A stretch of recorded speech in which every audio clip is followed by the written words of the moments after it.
शनिवारी दुपारी राज्य महिला आयोगाला प्राजक्ता माळी यांचा तक्रार अर्ज आला।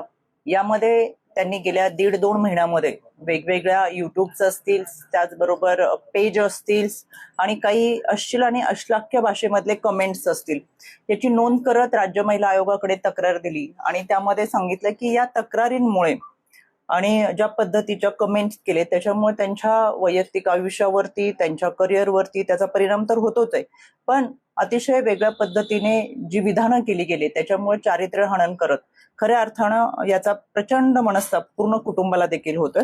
आणि याच बरोबर गेल्या काही दिवसापूर्वी बीडमध्ये आमदार सुरेश धस यांनी सुद्धा जाहीररित्या वक्तव्य केलं होतं आणि त्यामुळे त्यांचं वक्तव्य आल्यानंतर हजारो पोस्ट आणि वेगवेगळ्या युट्यूब चॅनल्सने केलेल्या बातम्या ह्या अतिशय वेदनादायक आहेत आणि त्या चारित्र्य हनन करणाऱ्या, बदनाम करणाऱ्या आहेत आणि त्या अनुषंगाने राज्य महिला आयोगाने त्याची दखल घ्यावी आणि त्यावर कारवाई करावी, अशा स्वरूपाचा तक्रार अर्ज हा राज्य महिला आयोगाला प्राप्त झाला होता।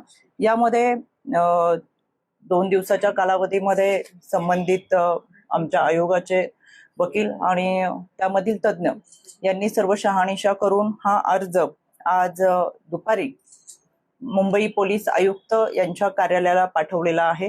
त्याचबरोबर त्याची एक प्रत बीड पोलीस अधीक्षक व सायबर क्राईम यांना देखील पाठवलेला आहे।